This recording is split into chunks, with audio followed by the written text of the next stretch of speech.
পচে গেছে হাড়টা, এত একটা ওনার মানে শরীর থেকে দুর্গন্ধ বের হচ্ছে, তারপরও আমরা বসে আছি, কারণ ওই মায়ের, বৃদ্ধ মায়ের চিকিৎসা প্রয়োজন। চিকিৎসা করানো না করাইলে ওনার যে যে অবস্থা দেখতেছি, ওনাকে বাঁচানো সম্ভব হবে না। এই মুহূর্তে ওনাকে চিকিৎসা করানো প্রয়োজন। চিকিৎসা করাইতে অনেক টাকা প্রয়োজন, কারণ হাড়টা ভেঙে গেছে।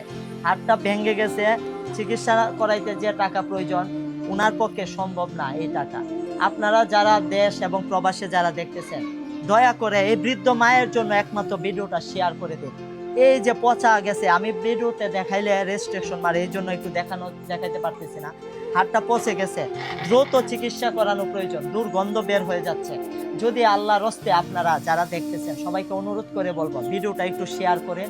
বৃদ্ধ মাকে বাঁচানোর জন্য একমাত্র ভিডিওটা শেয়ার করে দিন, কারণ আপনার একটা শেয়ারের মাধ্যমে দেশ এবং প্রবাসে ভিডিওটি যাবে, ধনবান কোনো ব্যক্তির কাছে যাবে, উনি সহযোগিতা করতে পারবে, এই বৃদ্ধ মায়ের চিকিৎসা হবে, উনি দোয়া করবেন আপনার জন্য। আপনারা একটু সহযোগিতা করুন, 10 টাকা, 20 টাকা, 100 টাকা, 50 টাকা, যে যত টাকা পারেন